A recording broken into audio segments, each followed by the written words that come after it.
My name's Don. And I'm Peter. And we are two plebs talking about...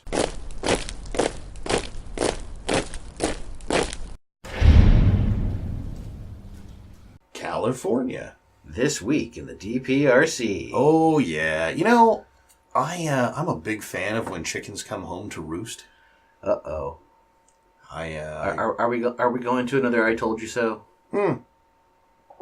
Not really. Okay. Well, maybe, actually. I'd have to go back and look. But I do enjoy when we do dumb shit as a society, and then the obvious repercussions of doing stupid shit happen, and then we get upset about it. Okay. Now, last year, I want to say God, it might not even have been last year. It might have been this year. We did a This Week in the DPRC about California hating power companies.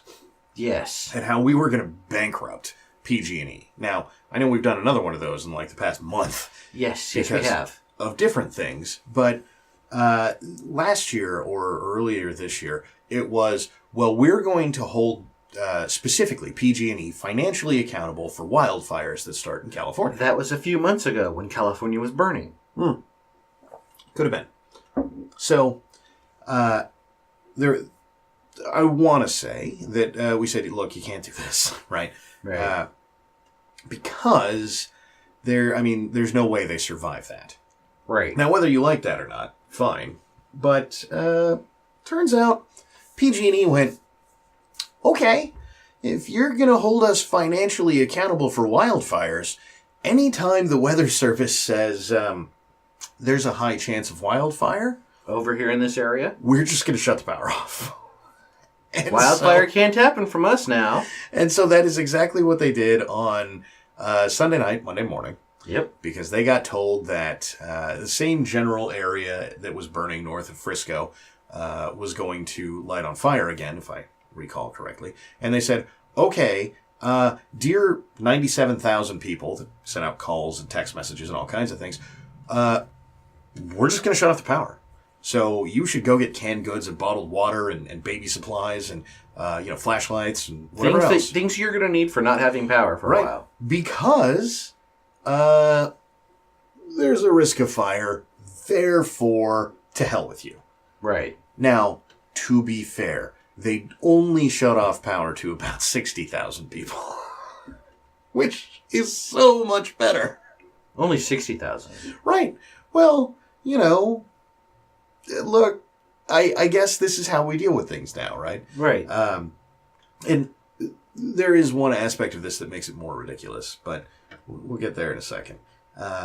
This premise is now, well, there could be a fire, so better safe than sorry, shut off the power. Yeah. Now, look, you can try and reframe that however you want, but that is exactly what they did. Right. So, dear everyone, for all the years that I have stood around saying the term better safe than sorry is one of the worst things to ever happen to Western culture. There's a brand new group of 60,000 people who are more likely to agree with you. I bet there are. And, what's amazing is guaranteed they tell this to their kids for some other reason on a regular basis. Mm-hmm. Don't talk to strangers, better safe than sorry. Right? Right. Well, go back to the third world.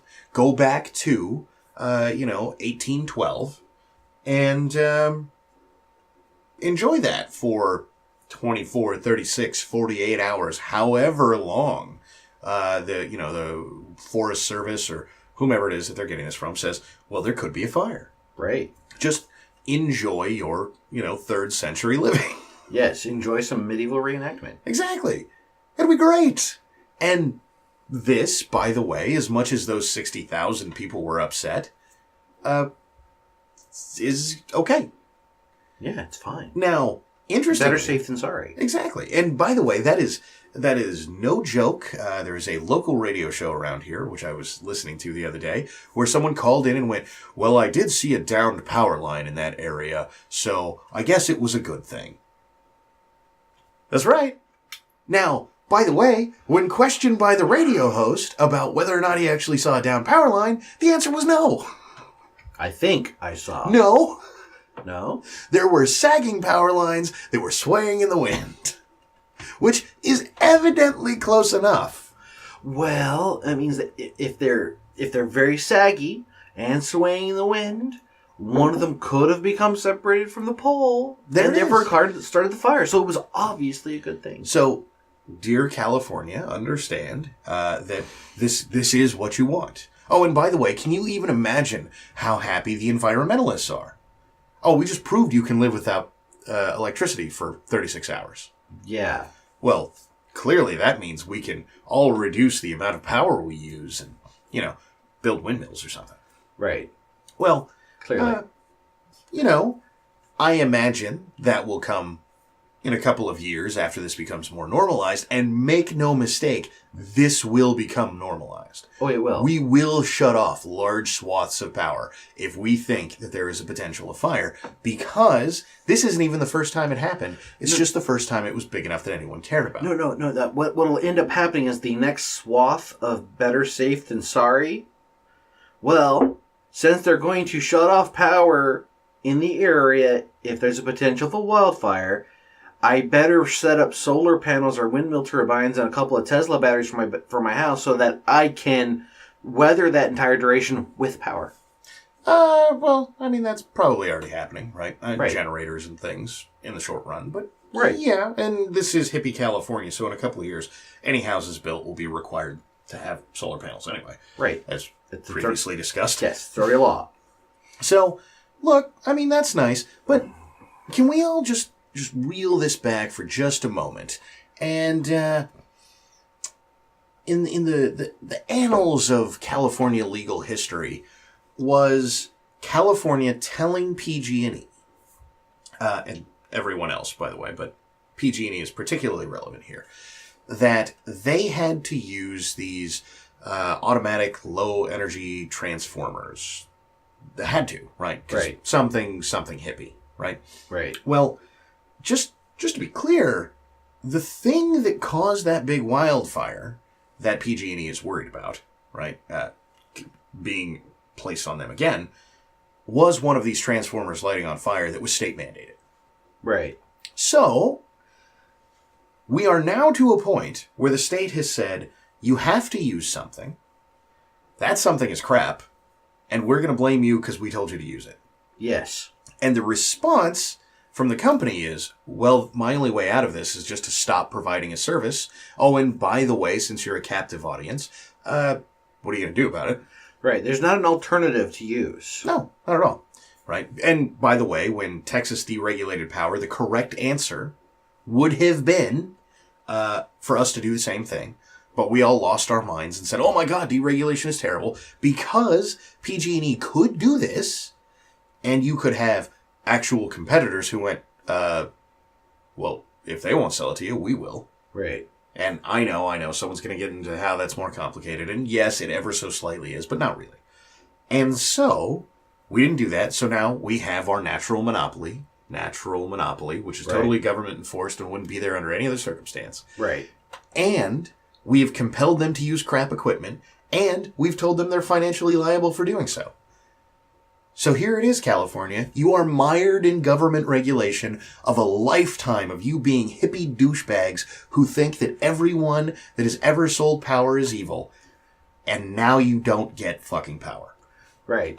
You won in the legal system saying, use all the crap shit, and we're going to hold you responsible for when it fails. No power for you. Right? Now, interestingly, or I guess foreseeably and amusingly, a whole bunch of people got very mad at this. You don't say. Yeah. Probably in the tune of about 60,000? Somewhere around there. Yeah. Who thought, and I'm not making this up, because this is pretty well peak California for you, that PG&E should pay for any food that was spoiled because they shut off the power. Of course. Because reasons. Right. Well, and look, to some degree or another, I get it. They have a small claim here. You know, I pay them for a service. They didn't provide it. That cost me something. That's like the deal, right? Right. Your breach of contract caused me to get these damages. You owe me for them. Well, here's the problem. Yeah. We once again are putting PG in a position where the answer is you're just liable for money all the time. Right? Well, we keep talking about how PG&E is going to die soon. If even one of those cases makes it through court, they're done. Right? Yeah. 60,000 people going in for guaranteeably $500 each. Yeah. Right? And that's how it's going to work out. Yep. Is they'll file a class action, and then they'll say it caused them some emotional pain or something, and they'll end up with no. They have damages. A fridge of spoiled food. Yeah. Well, and that caused them serious other problems. Well, I had to go hungry until I was able to go out to the store, which didn't have power to sell me food. So exactly right. So and this was a terrible travesty, and PG&E owes me for all of that, and we'll really enjoy that, right? Because we're California, and we'll go, yeah, we got ours from the big mean power company, and then PG&E will go out of business. We stuck it to the man. Exactly right. And this is why we keep getting, the state needs to start subsidizing PG&E, because even the bean counters at California are going, we're kind of fucking them. like, not just a little bit, like just, yeah. And so they equally don't seem to really want to take over this, because, by the way, we've made all of this precedent. You can destroy PG&E with this, so people will start going after the state. And even though the state will just go, well, I'm immune from prosecution because it's a public service, because that's what they do, it will cost them millions, because lots and lots of people will do this. Right. And then this will start getting appealed, and the state will go further into legal debt. And by the way, as long as we're fighting Trump with 1% of the legal budget, we ain't got the money for that. Yeah. So, oh dear California, you have made a fine bed. I'm amused watching you lay in it. Yes. For reference, we are not in the affected location. Otherwise, there probably wouldn't be a show. Or at least there wouldn't have been Monday. Yeah, there wouldn't have been a Monday show. However, because what we do here is legislate ourselves into the third world. And that is just going to be the theme of today's show. Yes. We have worked ourselves into yet another spectacular situation. Do tell. So, we occasionally talk about the various STDs that go around here, mostly because California is a hippie commune crap hole, right? Right. And because we do all of this, don't really punish the drug users, why not, it's fine if 9 of you share a needle with heroin, just, don't hurt other people. Right. And no, you're not liable to tell any potential partner that you have if something. you have AIDS. Right. It's now a misdemeanor. So, that's nice. Right. And all of these policies, they ever so slowly steamroll. And then you start to see really strange outputs, right? Yeah. Like hepatitis everywhere, all these kinds of things, right? Well, so we have encountered yet another round of strange outputs of this. Oh? Well, we have more than third world levels of fetal syphilis and infant syphilis.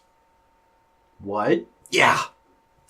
Now, don't get me wrong, the number of cases isn't huge, but our by population scale or even raw numbers exceed those of the third world. Okay. Most specifically, children stillborn with syphilis having been the cause of their death exceeds anywhere in the third world. Well, maybe not anywhere, but vast swaths of the third world. Okay. The UN has issued guidelines about this that we are no longer meeting in California if we were a country unto ourselves. If not for the rest of the US, the UN would be coming to California going, how? Right. But the rest of the US doesn't have this problem because they're not a gay love fest full of used needles. Basically. And look, you can, oh, darn, that's homophobic. Sorry. Even the docs in the article are like, well, this happens in the gay community and it happens in the drug use community. I don't really see this thing with the fetus thing very often, though. Right. Well, we're only up to about 300 last year. Not this year, last year. But we've been on a big upward swing since about, was it 2012 or something like that? Back when we had 33 cases per year in the state. Okay. And 30-ish was like seemingly the average prior to that. Okay. Now we're up to about 300. Just shy of. 286, I think. So by an order of magnitude. Yeah, basically. Just shy of. We're having cases such as this. Yeah. Where the way that this works is mom gets syphilis. Right. Gets pregnant. Does not get treated for syphilis. And gives birth to child. Right. That's kind of the way that has to happen. Right. And because syphilis is syphilis, it attacks, brain tissue. Yes, the spirochetes chew away brain tissue. Right. And so you end up with lots of stillborns out of infantile syphilis. Right, because their brain got chewed up before they were born. Yeah. It turns out, shockingly, you do actually need a brain to live. Yes. And I mean, I know that is unforeseeable, but turns out that's the way it works. And so, what we end up with is now just shy of 300 kids being born with syphilis and dying from it.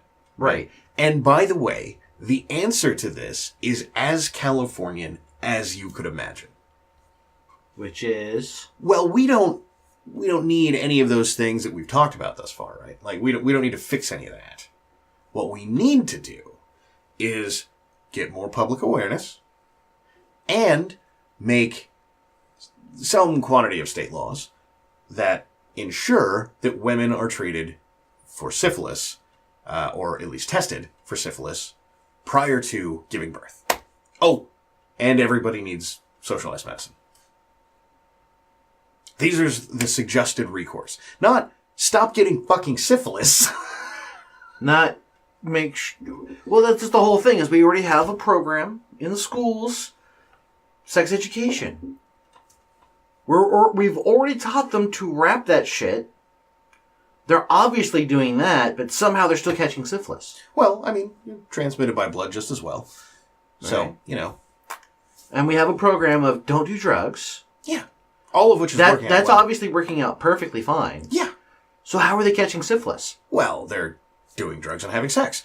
No, obviously they can't be doing that because we've taught them not to. Well, now, foolish you, what you don't understand is that life should be some sort of large public orgy where everybody does heroin and meth. Because they go after meth users quite a bit, too. So, right. Oh, that's right. You're right. We're talking about California again. I'm sorry. Yeah. Not the rest of the world has, a sense of morals that line up. Well, rest of the world.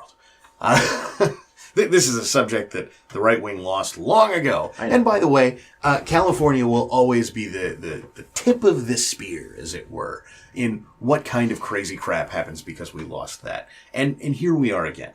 So we don't need to, provide some sort of, or, enforce some sort of culture, dear culture warriors, that says, maybe you shouldn't be doing a bunch of meth and having gay sex in the back of truck stops per, Crowder's fucking description of this. No, don't do that. We need socialized medicine and a law that says women need to be treated for this. Now, you know what makes that extra interesting? What? If it is California state law right now that if you are pregnant during the first trimester, you must be screened and treated for syphilis. Okay. So it's already there. Yeah.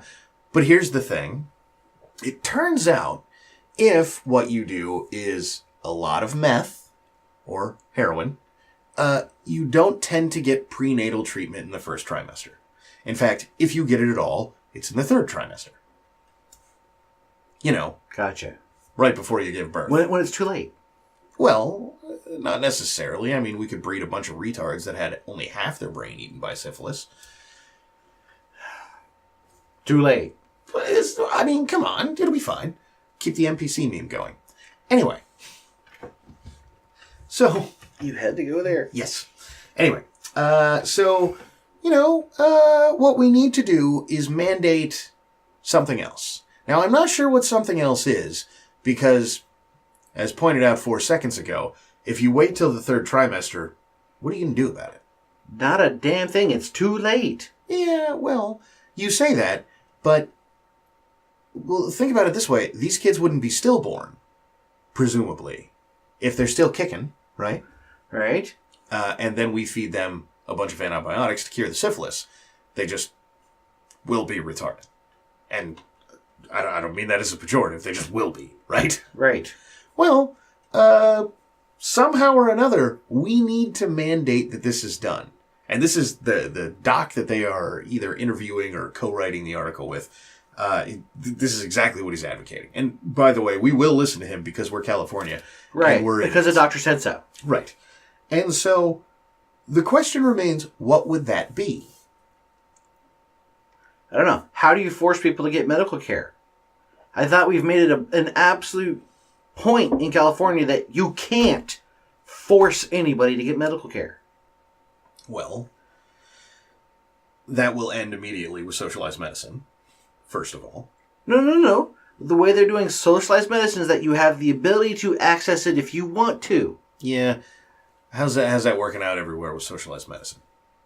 Well, if you don't have to go to the doctor, you don't have to go to the doctor. You're not mandated to get checkups. Oh, but you are in these various places. We've covered it a few times. We have? Yeah. How did I miss that part? It's been a long time. Apparently. I've been taking a break on hating on socialized medicine for the past 6 months. Apparently too big of a break, and I've forgotten. Like, nah. Right. But, that'll end then. But more importantly, what way are you going to know for the first month, for example, that you're pregnant? I mean, morning sickness? Right. So anytime a woman gets sick, she needs a pregnancy test? Apparently. Because the people who are suffering from this would be like, well, I know I'm throwing up here, but that's normal hangover effects. Right? I mean, they are somewhat indistinguishable. Yeah. I've missed my period. But jacking up my internal hormones with drugs all the time means I never had a consistent period anyway. So how the fuck do they tell? Yeah, well... Apparently they need to take a weekly pregnancy test. There it is, right? I mean, is this the kind of thing we're going to advocate? And the answer is, of course, it's California, so yes. And since now we need to have them take a weekly pregnancy test, the state has to pay for it to happen. Yeah, that'll probably happen. So, dear women everywhere in California, enjoy. Which means everybody in California has to pay for the women to take a pregnancy test to make sure they don't so they know for a fact that they're pregnant, and we can totally cancel the "I never knew I was pregnant" show. Yeah, and because that is a show. True, but I mean there will still be 49 other states to pull from. In the meantime, though, keep in mind what we're going to do all of this over. Now, I said these numbers aren't very big at the beginning of this. Yes, 286. 286 people out of 38 million. Yes, and we are going to write state policy over this. Because the number is greater than what the UN said it should be. Yes. Now, don't get me wrong. This is a massive failing of everything to do with California culture and could be cured instantly if California stopped being a bunch of hippie, pot-smoking, douchebag, love fest, drug-using motherfuckers.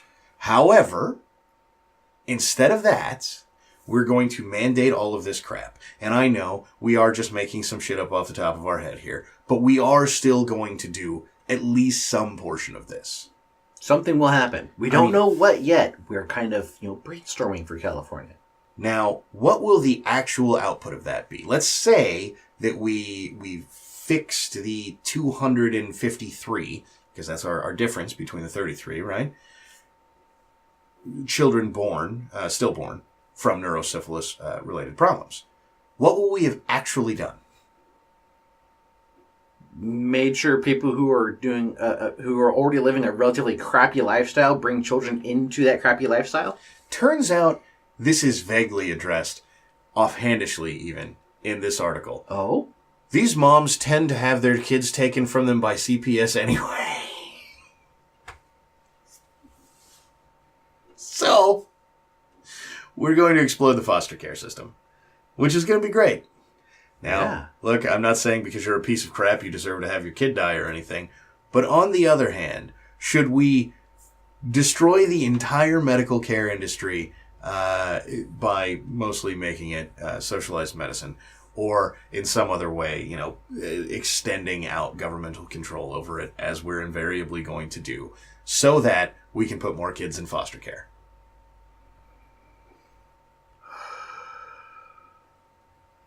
I would say no. Sad news, friend. We're gonna. I know we're going to. It's California. And that's the end of our show for the day. That's right. It's taco time. However, before we go, we'd appreciate it if you shared us around. You can find us on YouTube, BitChute, Facebook, Twitter, Patreon, and Maker Support. Thanks for stopping by.